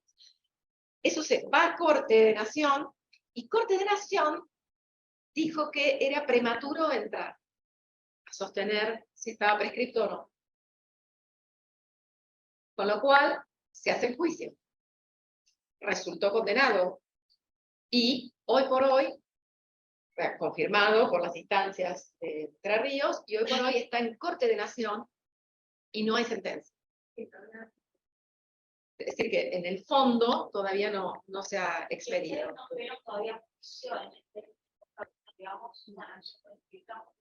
No se han hecho, porque tampoco Corte de Nación ha dicho que se aplique el criterio que ha tenido, por ejemplo, en el homicidio culposo de un policía, en el que el policía era el imputado, en el cual sostuvo que la familia, no recuerdo el nombre, me sale Galvez y creo que no es, pero que de un policía que atropelló, es un accidente, pero atropelló a una persona y en definitiva por el susto hizo un desastre tremendo que fue hacer desaparecer el cuerpo, involucrar más policía y demás. Se comprobó en definitiva que fue un accidente, pero lo cierto es que tuvo un tiempo así desaparecido y demás. Creo que fue en Santa Fe, creo. En función de eso, se llegó a la Comisión Interamericana y en definitiva se resolvió que tenían derecho a conocer la verdad aunque la acción estuviera prescrita. Es decir, hacer un juicio donde que la familia tenía derecho, como víctimas, a conocer qué había pasado y a que se haga un veredicto aunque no haya sanción porque está prescrito. Algunos sostienen que en este tipo de juicios se podría llegar a esto que se le ha denominado juicios de la verdad, que no son los mismos juicios, ¿no?, que los de lesa humanidad, de poder llegar a un veredicto sin condena. Pero la Corte todavía no lo ha hecho. La Corte de Nación hasta ahora no se ha expedido. Creo que hay uno, pero se lo debo, por estar equivocado, en un caso de abuso, muere el abusador, la acción estaría extinta, y ahora sí llegó al tribunal entendiendo que la víctima merecía que se conozca la verdad. Ajá. Que es el objetivo de toda la investigación. Mira, no lo conocía. Y sobre todo basándose para que puedan expresarse. Se lo digo. Se lo digo. Se lo digo, que como iba en el mismo sentido. ¿Y dónde fue? Se lo digo. Ajá. ¿De ¿De quién? los años 90, que hizo Ah. una denuncia por los malos tratos que recibía por el padre, que era Fernando Vargas, el padre hizo la denuncia y el Sí, ahí también. Digamos que Está bien, sí, bueno, está bien. cuestiones de justicia restaurativa en alguna causa de abuso, sea con víctima adulta o ¿Cómo justicia restaurativa? claro, alguna otra forma de reparación que no sea llegar a una pena.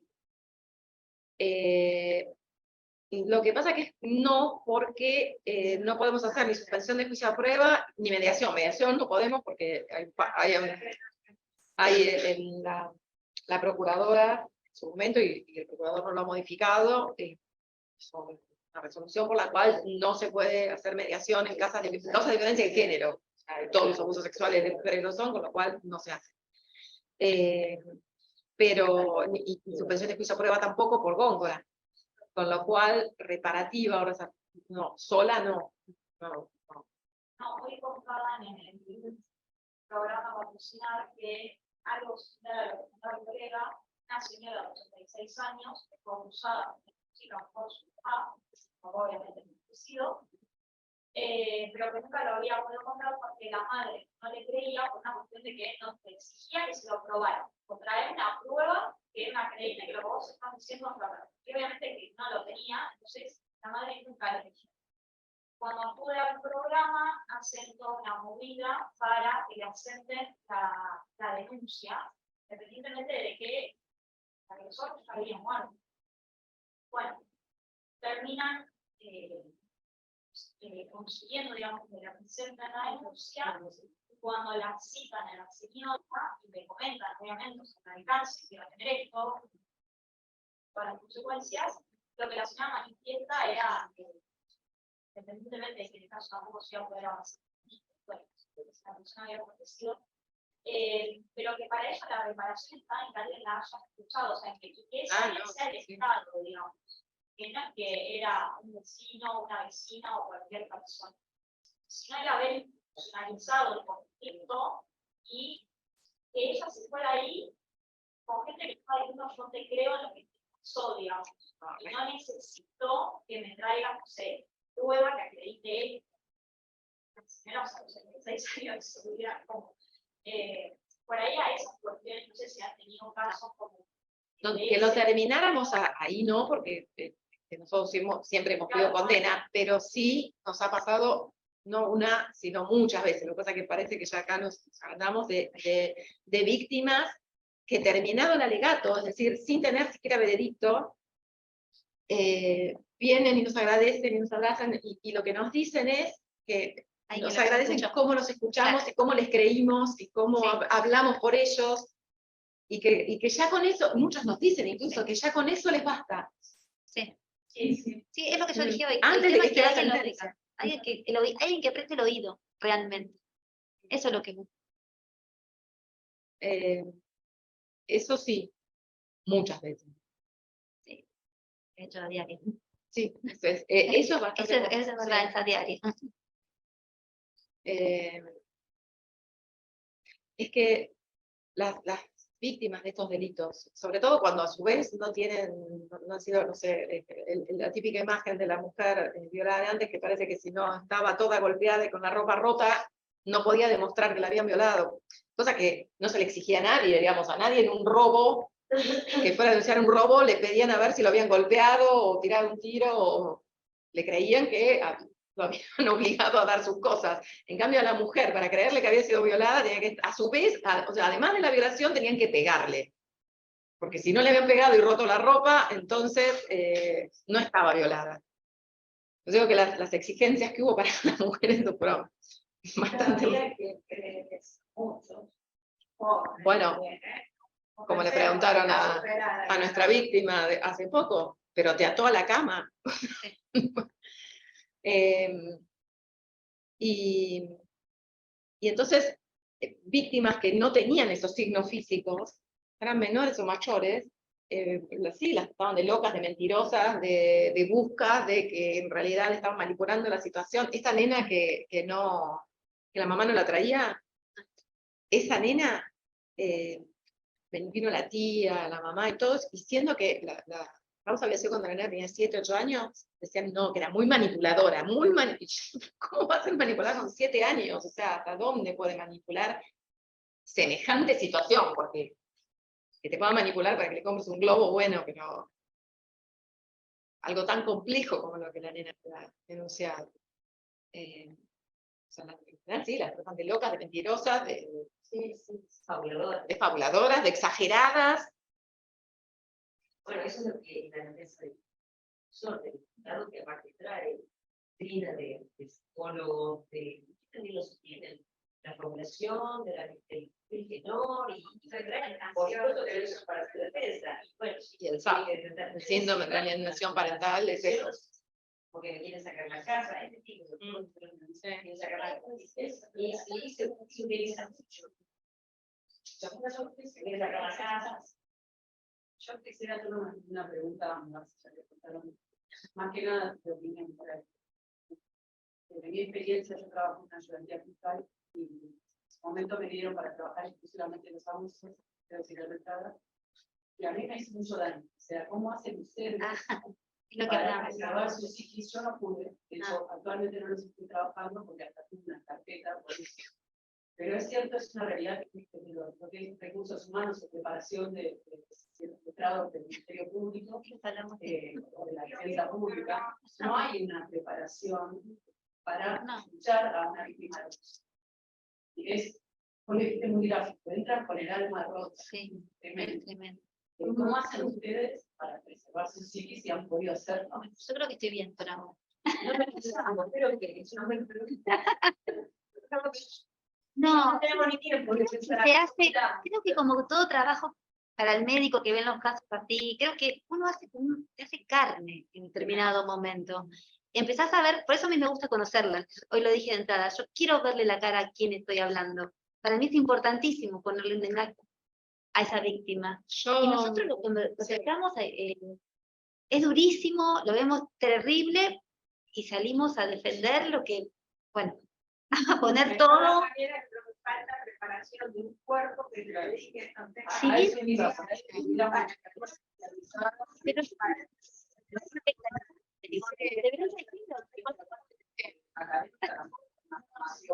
no, porque mira, de violencia de género también existe exclusivamente violencia de género, y la gente que está en violencia de género somos los mismos. Por lo menos de mi parte, yo yo siento que la víctima necesita que yo esté fuerte. Porque si yo me pongo a llorar con ella, no va a funcionar. Ella sí, yo Yo soy la que llora. Yo lloro, siento, claro, yo siento que me necesita fuerte para que se pueda apoyar o que se pueda agarrar y yo llevarla. Así que yo trato de mantenerme y yo digo, yo hago catarsis en el alegato. Sí, ya la doctora me ha visto. Yo en los alegatos hago catarsis. Primero digo bien la prueba y después claro. De hecho, lo que las víctimas muchas veces me dicen es eso de que hablaste por mí, o dicen en homicidios, por ejemplo, sentí que era mi abuela la que estaba hablando, defendiéndose, porque yo todo eso que escuché y que escuché y que escuché y que lo mantuve adentro, entonces me mantengo curiosa, y en el alegato hay un momento en que todo eso lo saco. Sí. No, esto es algo que puedo hacer yo, que me funciona.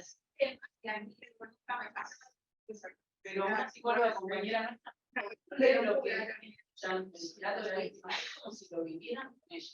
Sí. Cuando me vi pasillo dije, estoy complicada, porque hacía 4 años que yo estaba escuchando solamente. Sí. Realmente yo lo sentía así.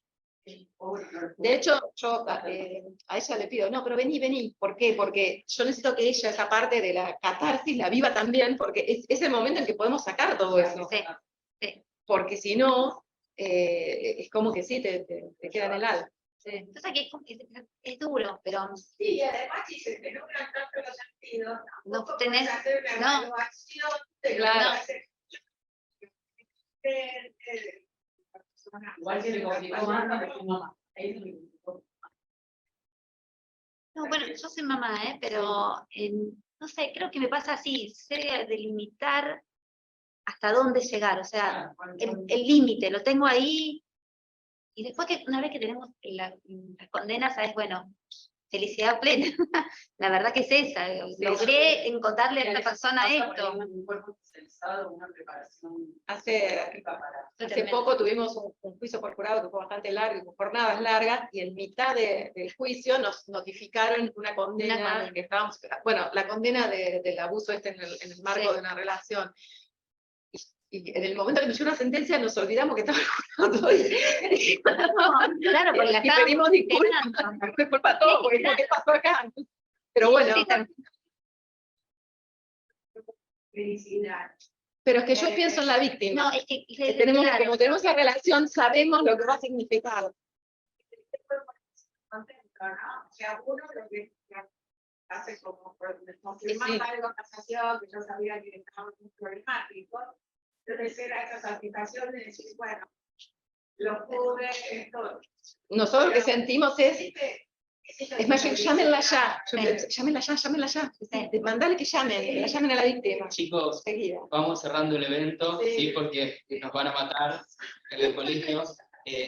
A modo de cierre, agradecerle a ambas por la amabilidad, por la que han transmitido sus ideas, pero también, y esto entiendo que es algo digno de destacar, ¿no? Por cómo han recibido nuestros comentarios, nuestras preguntas, ¿no? Yo creo que todos los comentarios y preguntas tienden a generar cierto debate, a que todos podamos aprender más, Es la idea. y a fin de cuentas trasladar todo esto al ámbito judicial para que se castigue a quien se tenga que castigar y que no se castigue a quien no se tenga que castigar. Espero que se hayan sentido cómodas, Como dice. la verdad nos hemos dado un lujazo, me parece. Y desde ya, sobre todo porque está creada la figura, ¿no? del abogado de la víctima, que todavía no está funcionando tanto, desde ya que si algunos lo designan algo por el estilo y quieren pasar a más, bueno, yo soy asesora de honores, ¿no? De la parte en sí de víctimas de aquí del colegio, de ya que pueden acercarse a la fiscalía y hablar conmigo, o hablar también con Jorge, porque nuestra fiscalía, como dije, bueno, eso lo sabe. es abierta. Sí, es que, no, sí, porque por ejemplo la doctora vino, había que mirar, la verdad que el juicio que hicimos era muy grande, con muchísima prueba, y entonces le dejé mi despacho directamente. Dijimos, yo me voy con las chicas, le dejé mi despacho entero. Sí, le dejé y sí, porque no tenía un lugar yo para dar para el abogado, entonces le dejé mi despacho ella estaba con su asistente, y dije, bueno, quédense acá. eso siempre decía lo mismo. Vamos en ese teatro. No, por supuesto. Por supuesto. Pero no todos lo hacen. No. Hay que decirlo. Tal cual. No todos tienen esa actitud. La verdad que, y no todos creo que tienen esta actitud para transmitir sus conocimientos con tanta amabilidad, ¿no? A veces el jurista, a veces se pone la capa de jurista y no. Yo soy una mera fija. Sí, y yo cuando viene la fiscalía no me presento como secretaria, nunca. Generalmente soy Jorgelina, y vienen y tratan con Jorgelina, la misma que la llamó por teléfono. Entonces hay un acercamiento. No, me parece que no hay comentarios. No, el chat, pero eso está desde. Ah, bueno. Bueno, damos por cerrado el acto. Gracias nuevamente a Pato.